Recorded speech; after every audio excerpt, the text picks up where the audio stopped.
Bonjour à toutes et à tous.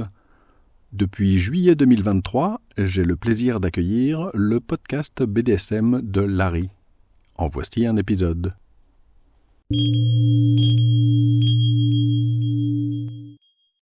Bonjour et bienvenue sur le podcast BDSM de Larry. Je suis Larry. Ceci est le 16e épisode.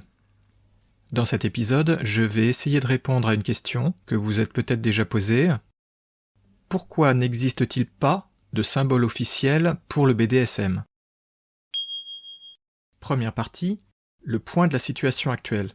Si vous regardez ce qui se passe à l'heure actuelle quand on parle de BDSM, on en parle beaucoup bien sûr. La preuve, vous avez ce podcast, vous avez mon site. Il y a eu évidemment, vous l'avez vu, une recrudescence d'intérêt pour le BDSM, notamment avec la sortie des films et des romans de la série 50 nuances degrés. Et bien entendu, il existe un contenu absolument énorme sur Internet, notamment dans le porno, avec des photos, des vidéos, etc. Même si c'est pas aussi répandu que le porno plus, entre guillemets, classique, c'est quand même très répandu, on en trouve un peu partout. Donc le BDSM a beau encore souffrir de beaucoup de problèmes, beaucoup de préjugés, beaucoup d'idées reçues négatives, etc. Une chose est sûre, c'est que c'est quand même un sujet qui est pas mal évoqué, et notamment de nos jours de plus en plus ouvertement évoqué. Chose qui était à peu près inimaginable quand moi j'étais jeune par exemple, et quand j'ai commencé à m'y intéresser dans les années 80, et surtout dans les années 90. Pourtant, vous avez certainement remarqué une chose, c'est que on en parle beaucoup, on en parle même dans les médias un peu généralistes, dans les magazines, dans les journaux, sur Internet, un peu partout. Mais il y a une chose qui manque, je ne sais pas si vous en étiez aperçu avant que je fasse cette remarque, c'est que alors que le terme BDSM a commencé à se répandre et à être connu, parce que je vous rappelle, avant on parlait de SM, de sadomasochisme, donc le terme BDSM c'est pas mal répandu depuis les années 2000 en fait, mais par contre il y a une chose qui ne s'est pas répandue, qui n'existe pas, qu'on ne voit pas, qu'on ne rencontre pas, c'est un symbole qui représenterait le BDSM. Pour prendre un point de comparaison, qui est aussi dans les domaines sexuels au sens large du terme, prenons tout ce qui est LGBT. Vous avez certainement connaissance du drapeau qui représente les groupes LGBT. Ce drapeau, de multiples couleurs, vous l'avez certainement déjà vu, forcément par exemple à la télévision, sur Internet, etc., mais aussi probablement en réel. Par exemple, quand on se balade à Paris, puisque moi j'habite en région parisienne, on voit assez régulièrement des endroits où il y a un drapeau qui est suspendu pour montrer, ici c'est un lieu LGBT, c'est-à-dire quand on y va, on sait que on rencontrera des gens qui appartiennent à ces différentes mouvances. Et pour les personnes évidemment qui sont gays, etc., c'est intéressant de pouvoir aller dans des bars ou dans des boîtes de nuit, etc., où ils et elles savent que y aura pas de problème, pas de risque de tomber sur des gens qui sont homophobes, etc. C'est quelque chose d'assez connu, donc je pense que de nos jours, la plupart des gens ont plus ou moins une idée de ce que ça représente. Donc quand ils voient ce drapeau, ils comprennent de quoi il retourne. Par contre, quand vous regardez le BDSM par exemple, il n'existe pas un équivalent. Il n'existe pas de drapeau, il n'existe pas de symbole de façon plus générale qui représente le BDSM. Vous n'avez pas réellement de moyen de montrer par exemple, quand vous êtes dans un bar ou ce genre de choses, que les personnes qui sont dedans sont intéressées par le sujet, le pratiquent, etc. Je précise quand même une chose, si vous faites une recherche, vous trouverez des drapeaux qui disent être des drapeaux du BDSM. Alors le petit problème avec ça, c'est que ces drapeaux, contrairement par exemple au drapeau LGBT qui est largement accepté, ces drapeaux-là, franchement, moi je les avais jamais vus nulle part. J'en avais jamais entendu parler avant de faire des recherches sur Internet et j'ai jamais eu connaissance que ce soit reconnu par un grand nombre de personnes. Ce que je veux dire, c'est que ce sont des initiatives plutôt locales par de petits groupes, américains typiquement, qui ont essayé de lancer donc ce genre de choses. Alors typiquement, ça a été fait ça par des gens qui eux-mêmes étaient LGBT, donc parfois c'est même marqué que c'est du BDSM LGBT. Mais il existe aussi des drapeaux qui sont plus génériques, donc juste BDSM tout simplement, Mais quand vous les regardez, moi je les ai jamais vus nulle part, et vu à quel point j'enquête sur le BDSM depuis longtemps, ça montre qu'il y a un problème de représentation, c'est-à-dire ils sont pas acceptés du tout. Le drapeau LGBT, il est relativement accepté, même si on n'est pas obligé de s'en servir, bien entendu. Par contre, les autres drapeaux, dont les diverses tentatives donc pour faire un drapeau BDSM, visiblement ça n'a pas pris. Ça existe, c'est même vendu par certains endroits, et franchement, je pense pas que vous pourrez trouver grand monde qui vous dira « Ah oui, je connais, je sais de quoi tu parles, ah oui, il est comme ça le drapeau, etc. » Et en France en particulier, je pense que vous aurez vraiment du mal à trouver des gens qui aient même connaissance de l'existence de ce genre de choses.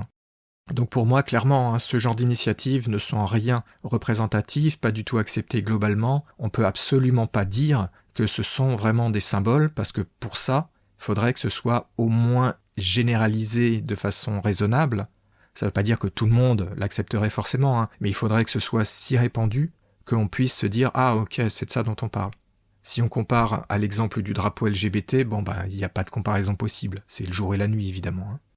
Donc en résumé, je maintiens, à l'heure actuelle, on n'a pas réellement de symbole, que ce soit un drapeau ou autre chose, qui existent et qui permettent de faire reconnaître l'existence du BDSM à travers donc un symbole un peu visuel, c'est-à-dire pas uniquement en marquant explicitement BDSM en toutes lettres.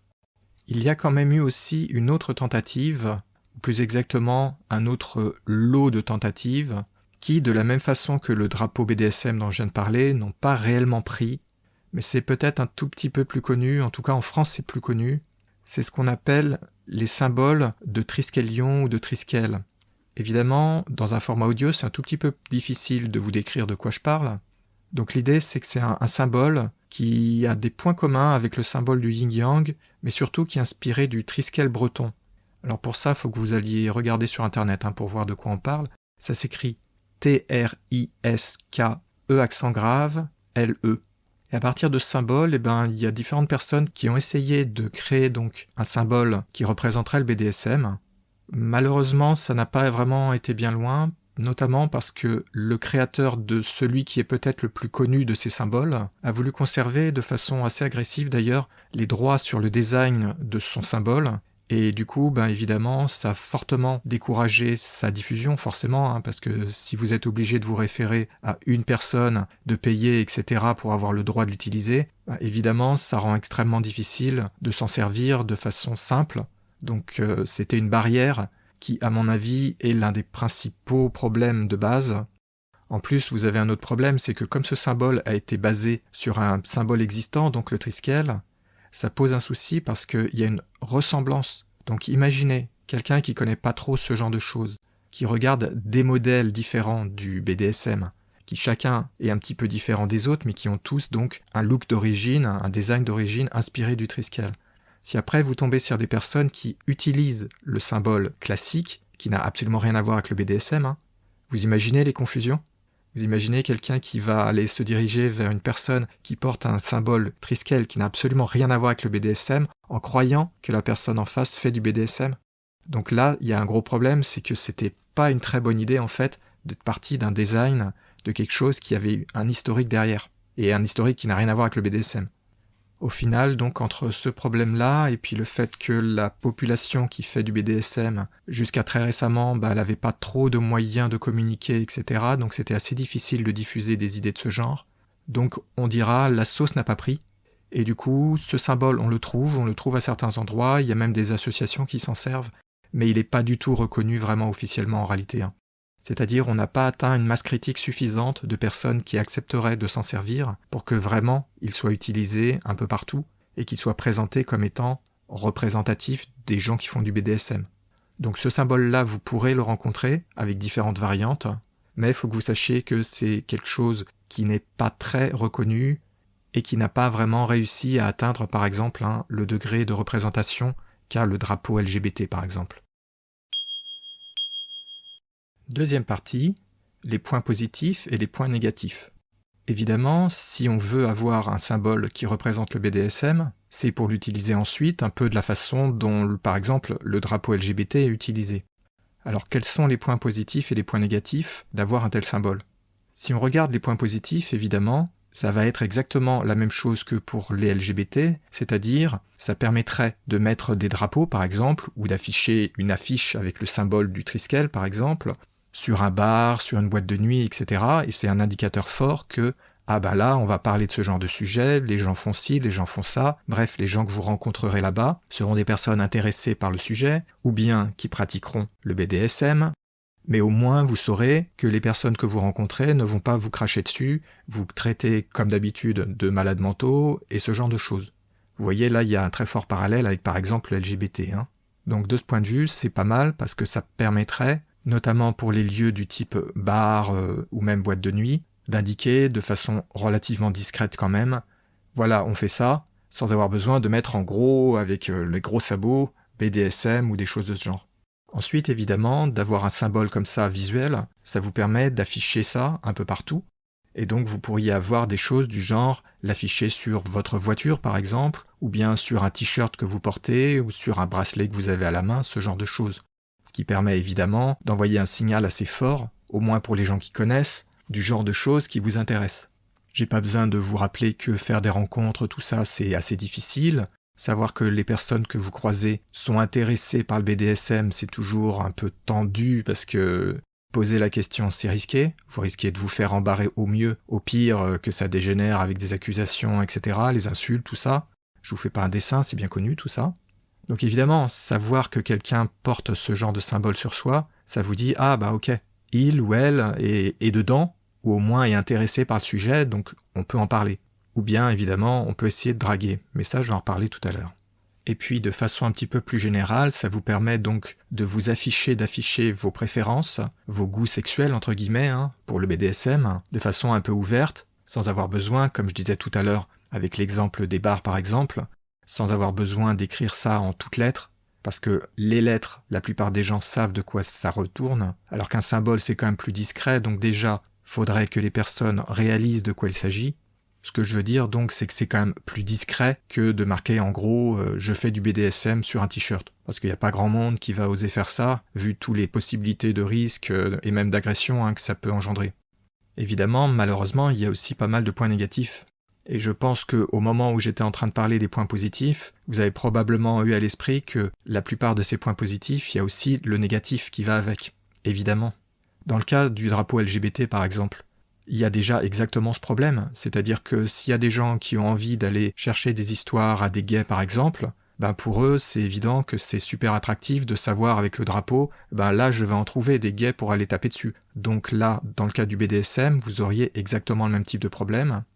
Alors il n'existe pas réellement de BDSM-phobie de la même façon qu'il existe de l'homophobie, mais n'empêche que le BDSM ça reste très mal vu et qu'il y a pas mal de gens qui s'y opposent et parfois qui s'y opposent de façon extrêmement violente. Donc il y aurait probablement pas, je pense, probablement pas des gens qui iraient à la sortie des bars par exemple, qui afficheraient ce genre de drapeau pour aller vous casser la figure, mais quand même, je n'exclurais pas qu'il y ait pas mal de gens qui s'en servent pour faire des protestations anti-BDSM, ce genre de choses. Parce qu'il existe une très grande et très forte opposition au BDSM, qui est parfois extrêmement violente. Je sais parce que j'étudie le sujet depuis des années et je suis en train de rédiger un article dessus. Alors croyez-moi, c'est pas très plaisant de voir ce qui se passe et les oppositions en réel. Et après, évidemment, vous avez tous les problèmes d'association avec les idées de « ce sont des malades mentaux, etc., ce sont des gens qui sont abusifs, et tout et tout ». Je pense donc qu'il y aurait, de façon à peu près certaine, une forme de discrimination qui serait opérée à ce niveau-là. Ce serait peut-être pas exactement la même chose que contre les gays, par exemple, parce que c'est pas aussi répandu, la lutte contre le BDSM, mais ça existe, donc vous auriez probablement quand même une forme de discrimination. Ensuite, évidemment, j'ai pas vraiment besoin de vous dire que si vous portiez ce genre de symbole, par exemple, au travail, là ce serait carrément risqué. Là, vous tomberiez dans des vrais problèmes et de la vraie discrimination, je pense. De nos jours, c'est quand même relativement mal vu de faire des remarques homophobes, etc. Mais par contre, faire des remarques anti-BDSM et ce genre de choses, il n'y a pas vraiment grand-chose qui vous protège, et c'est pas encore vraiment vu comme étant quelque chose de mauvais, de socialement répréhensible.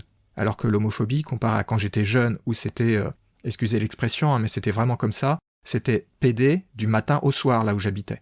Et j'exagère pas, du matin au soir. Alors de nos jours, j'entends plus ce genre de choses, même s'il y en a encore beaucoup d'homophobie. Pour ce qui est du BDSM, il y a quand même encore beaucoup de préjugés, de stéréotypes et d'idées fausses, et je suis certain qu'on vous les enverrait dans la figure. Et évidemment, il y aurait aussi des gens qui penseraient que vous êtes dangereux. Parce qu'ils se diraient « Ouh là là, c'est peut-être un malade ou une malade mentale, moi je veux pas parler à quelqu'un comme ça ». Ça, vous auriez des gens comme ça, c'est sûr. À tort, bien sûr, c'est évident, mais l'ignorance sur le sexe en général et le BDSM en particulier est tellement forte que je suis absolument certain que vous auriez ce genre de choses. Alors bien entendu, il y aurait aussi pas mal de gens au contraire qui seraient intéressés, qui voudraient en discuter, etc. Mais à mon avis, le négatif l'emporterait de loin, même si de nos jours on arrive à en parler, du BDSM, bien sûr. Vous vous en êtes aperçu forcément. C'est pas comparable avec il y a 20 ou 30 ans, N'empêche que c'est quand même risqué, c'est un sujet difficile à aborder parce que c'est risqué, vous savez pas quel va être le comportement de la personne ou des personnes en face. Et après, je pense que vous pourriez très bien avoir de sérieux problèmes professionnels avec ça, avec la hiérarchie par exemple, avec des clients, si vous avez des clients, ce genre de choses. Un autre problème évidemment, qui découle de ce que je viens de dire, il n'y a rien de nouveau, c'est que si vous portiez donc les couleurs entre guillemets du BDSM à l'extérieur dans la rue par exemple, vous êtes à peu près sûr que tôt ou tard, vous aurez des gens qui viendront vous chercher noise. Ça, c'est absolument sûr. Déjà pour des choses franchement assez banales, comme par exemple les gothiques qui s'habillent d'une façon qui est vraiment très reconnaissable, rien que quelque chose comme ça, qui est pourtant anecdotique, qui n'a pas vraiment trop de préjugés, en tout cas il n'y a pas de préjugés forts du genre c'est des gens qui vont vous agresser, etc., contrairement aux préjugés du BDSM. Même de simples choses comme ça, vous pouvez avoir des sales réflexions, j'en ai déjà été témoin dans la rue. Des gens qui lancent des réflexions agressives, négatives, nocives, etc., sans aucune raison, parce que y aura toujours des gens pour chercher à haïr quelqu'un, ça c'est pas nouveau. Alors avec quelque chose qui est beaucoup plus mal perçu, parce qu'il y a des gros préjugés avec des idées d'abusifs, de malades mentaux, de gens qui sont dangereux, oulala, faudrait pas leur confier votre chien ou vos enfants, ce genre de trucs, Je précise que j'invente rien. Ce que je viens de dire là, c'est ce que je lis réellement dans des forums, vous avez une certitude que tôt ou tard, vous allez tomber donc sur des gens qui vont vous chercher noise. Moi, je porte des lunettes et ça m'arrive encore des fois d'avoir des gens qui viennent me chercher la bagarre à cause de ça. Je veux dire, c'est quand même pas quelque chose de nouveau de porter des lunettes, C'est maintenant devenu la norme quasiment, puisqu'il y a plus de gens qui portent des lunettes ou des lentilles de contact que de personnes qui n'en portent pas. Mais ça arrive encore. Alors je vous laisse imaginer pour quelque chose de beaucoup plus délicat et sur lequel il y a des vrais préjugés, etc. Là, vous êtes certain qu'il y aura des problèmes d'agression, que ce soit agression verbale ou agression physique. Et de façon plus générale, même en dehors de ça, vous vous prendriez dans la figure un bon nombre de stéréotypes nocifs, du genre les gens qui vont vous traiter parce qu'ils pensent que être un homme soumis, par exemple, ça veut dire ceci, cela, qu'on peut vous traiter comme n'importe quoi et tout. Si vous êtes au contraire un dominant, ils vont vous chercher les histoires en disant « Hey, viens me donner la fessée, etc. » ce genre de choses. Alors là, je parle pas en l'air, j'ai déjà été confronté à ce genre de choses. J'expliquerai en détail dans d'autres épisodes pourquoi je me suis retrouvé confronté à ce genre de problème, mais j'ai vu de près ce que ça donne quand on est face au grand public, dans lequel malheureusement il y a beaucoup de gens qui sont ignorants et qui ont de mauvaises attitudes, et je peux vous dire que j'ai déjà vu personnellement des comportements qui étaient pas très marrants, et encore là c'était à distance, alors je vous laisse imaginer en réel. Et enfin, vous avez un dernier gros souci, probablement que vous y aviez déjà pensé, mais ça va être pour les femmes et surtout pour les jeunes femmes. Parce qu'avec tous les stéréotypes sur la sexualité et le BDSM, imaginez, vous êtes une jeune femme qui se trimballe dans les rues de Paris avec un machin marqué BDSM en gros. Est-ce que j'ai vraiment besoin de vous dire ce qui va se passer ? La plupart des gens qui vont créer problème, ça va être des gens qui ont dans l'idée que BDSM chez une femme, ça veut dire qu'elle est soumise, donc ça veut dire que vous pouvez faire ce que vous voulez, qu'elle est facile, ce genre de choses. C'est complètement stupide et ridicule, évidemment, mais ça, il y a malheureusement beaucoup de gens qui en sont encore à ce niveau-là de croyance, parce qu'ils comprennent rien à ce que c'est que le BDSM, et ils n'arrivent pas à comprendre, je me répète, parce que je l'ai déjà dit plein de fois dans plein d'épisodes, ils n'arrivent pas à comprendre la différence entre ce qu'on est en réel dans la vie de tous les jours et ce qu'on fait au lit. Ce sont deux choses bien distinctes pourtant. C'est évident, mais il y a beaucoup de gens qui ont du mal avec ça. Donc vous pouvez être sûr d'une chose, si vous étiez une femme, et pire encore une jeune femme, vous feriez draguer de façon lourde et probablement assez agressive, 100 fois plus qu'en temps normal. Et là, en plus, vous auriez probablement donc des attitudes nocives fortes, et franchement, je pense que ce serait carrément risqué. J'ai déjà été confronté à un certain nombre de personnes ayant de mauvaises attitudes vis-à-vis de la sexualité, etc., avec le BDSM dans la balance en plus. J'ose même pas imaginer jusqu'où ça irait, ce serait vraiment, ce serait un gros problème, je pense. Bien sûr, comme toujours, ce serait une minorité qui poserait problème, bien entendu. Quand je vous ai dit qu'il y a des gens qui me cherchent noise parce que je porte des lunettes, c'est une infime minorité. Mais n'empêche que quand vous vous trouvez confronté à ce genre de personnes, ça va de désagréable à, dans le cas donc du BDSM, potentiellement quelque chose de traumatisant. Donc ça rendrait, à mon avis, très risqué, surtout donc pour les jeunes femmes, de porter ce genre de symbole, même si au départ ce serait probablement pas très connu. Tôt ou tard, ça finirait par être connu, et si jamais ça se savait que ce symbole il est utilisé par exemple pour indiquer qu'on fait du BDSM et que c'est, entre guillemets, la bonne idée pour aller draguer des filles parce qu'elles montrent clairement que, oui, elles veulent faire ci et ça, alors là, je précise, c'est l'idée qu'ils vont se mettre en tête, c'est pas ce que moi je veux dire, bien entendu. Je suis prêt à vous parier ce que vous voulez, qu'il y aurait sur des sites de drague, sur les dragueurs, etc. Plein d'entre eux, très vite, repéreraient l'utilisation de ce symbole, en déduiraient des choses complètement stupides, on est bien d'accord, et le diffuseraient, et ça fait que tous les hommes, parce que là ce sont des hommes, bien sûr, c'est les hommes qui vont vers les femmes en général, en tout cas en France, donc tous ceux qui fréquentent ce genre de sites sur lesquels en général la mentalité est pas très bonne, là, ce serait clairement pour eux une révélation, vous pouvez être absolument certain ou certaine que ce serait utilisé après par ce genre de personnes qui sont justement les personnes les plus nocives pour ce genre de choses, pour aller harceler carrément dans la rue toutes les filles qui auraient ce genre de symbole porté par exemple sur un vêtement. Donc ça rendrait un peu risqué et donc inutilisable le symbole. Du coup, ça le rendrait à peu près inutilisable. C'est toujours le même problème, vous avez une minorité de gens nocifs et toxiques qui ruinent tout pour tout le monde. C'est toujours la même chose. Troisième partie, un tel symbole est-il désirable ou pas ? Vous voyez, j'ai déjà listé un certain nombre de points positifs et négatifs, et au final, la réponse n'est pas tellement tranchée aisément. Est-ce vraiment une bonne idée de vouloir comme ça avoir un symbole qui soit un peu l'équivalent, donc je prends toujours l'exemple du drapeau LGBT, qui en soit un peu l'équivalent ? Ou bien est-ce que le négatif l'emporte, ou bien, carrément, est-ce que ça n'a pas vraiment de sens et que ce serait pas vraiment utile ? On peut se poser la question. La réponse, elle est pas évidente, je pense, elle est pas évidente. Il y a vraiment du pour, il y a du contre. Est-ce que vraiment ce serait utile ? Personnellement, je me pose la question, je suis pas totalement convaincu que ce soit vraiment une bonne idée au final.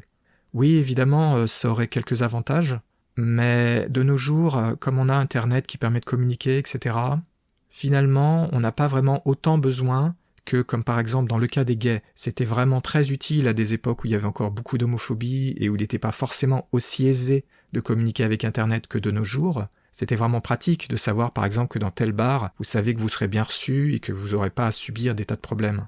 Je pense pas que ce soit vraiment pareil pour le BDSM de nos jours en tout cas.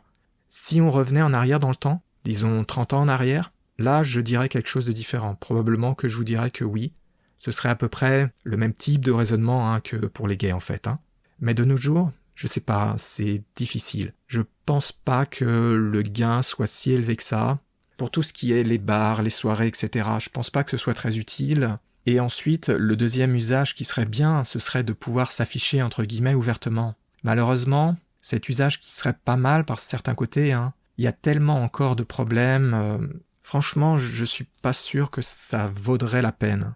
Surtout que, comme je disais, de nos jours, c'est quand même de plus en plus mal vu d'être homophobe, etc. C'est devenu quelque chose qui est vraiment très mal vu quand même, enfin en général, même si ça existe encore, bien entendu. Comparé à quand moi j'étais jeune, y a rien à voir, c'est le jour et la nuit. Pour le BDSM, on a beau avoir fait des progrès, les gens ils en parlent beaucoup, mais il y a tellement de problèmes encore, de mauvaises conceptions, nocives, etc., qui existent, que je me demande si ça serait pas finalement plus nocif qu'autre chose en fait, ou du moins que ça apporterait rien. Et puis après, il y a un autre problème que j'avais pas évoqué dans les points négatifs parce que je le gardais pour ici, c'est qu'il y aurait le risque qu'il y ait des gens qui se mettent à porter justement des vêtements comme ça qui indiqueraient le symbole du BDSM, soit parce que c'est la mode, et donc ça voudrait rien dire, soit dans le but d'attirer par exemple des jeunes femmes intéressées par le sujet. Ça, je le vois gros comme une maison, ça. Je suis prêt à parier qu'il y aurait des gens, comme les gars dont je parlais tout à l'heure, qui feraient ça, même s'ils sont pas intéressés par le BDSM, uniquement dans l'espoir que ensuite des filles viennent leur parler en disant « Ah, tu fais du BDSM, ça m'intéresse, etc. » Là, je suis sûr que ça existerait. Mais même si on prend que les gens qui sont de bonne foi, qui seraient sincères, je sais pas, ça aurait de gros avantages, c'est sûr. Ça permettrait de pouvoir rencontrer des gens un peu partout dans la rue, etc. et de savoir « Ah tiens, un tel ou une telle est intéressé, etc. » C'est sûr que ça aurait d'énormes avantages. Ça permettrait de draguer, par exemple... Parce que c'est un des gros problèmes, évidemment, pour draguer. C'est que si vous ne savez pas quelle va être la réaction de la personne, c'est difficile. Et vous risquez de vous faire rembarrer fortement parce que le BDSM, c'est quand même vu encore comme une maladie mentale. Donc, de ce point de vue-là, ce serait vraiment positif, c'est sûr, ça aurait pas mal d'avantages. Mais il y a tellement de points négatifs que, personnellement, je suis vraiment très hésitant, mais au final, je pense quand même, malheureusement, qu'il y a trop de points négatifs. Ça vaut pas la peine de faire ça en fait. Ça poserait plus de problèmes que ça n'en résoudrait. Enfin, en tout cas dans ma conception des choses, je pense vraiment qu'on verrait plus d'abus de la chose que de vrais usages positifs. Donc au final, bof, non, je pense pas. En tout cas, pas dans notre époque, pas à l'époque actuelle. Peut-être dans 10 ans, dans 20 ans, je sais pas. Mais à l'heure actuelle, non, je pense pas. Je pense que c'est vraiment pas une bonne idée, en fait, tout simplement. Après, à vous de voir si vous êtes de mon avis ou si vous avez une autre perception, pourquoi pas, hein. Personnellement, donc, je pense pas que ce soit une bonne idée à l'heure actuelle.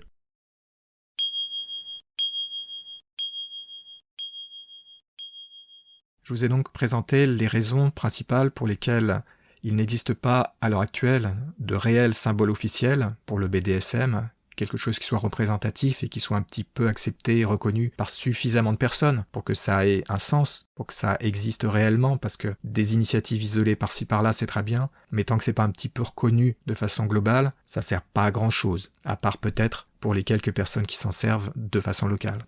Je vous ai présenté les points positifs et les points négatifs. Et à la fin, donc, vous avez compris, moi je pense que c'est pas réellement désirable, et en tout cas, vous me verrez pas faire campagne et aller me battre pour la création donc d'un symbole BDSM, parce que vraiment, je pense pas que ce serait suffisamment positif pour l'emporter sur les négatifs.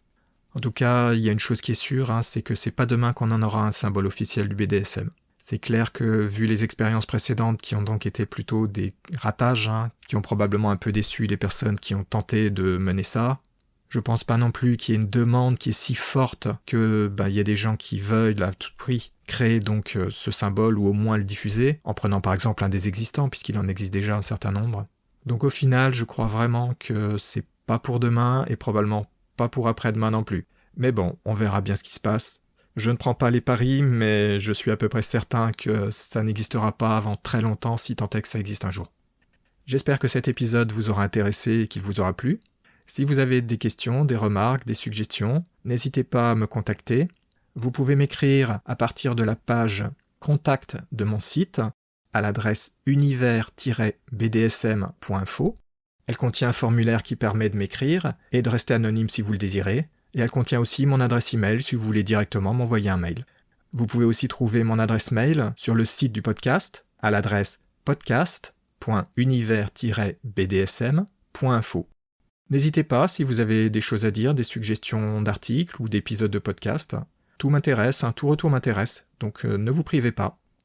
Merci de m'avoir écouté, et je vous dis à bientôt pour de nouveaux épisodes sur le podcast BDSM de Larry.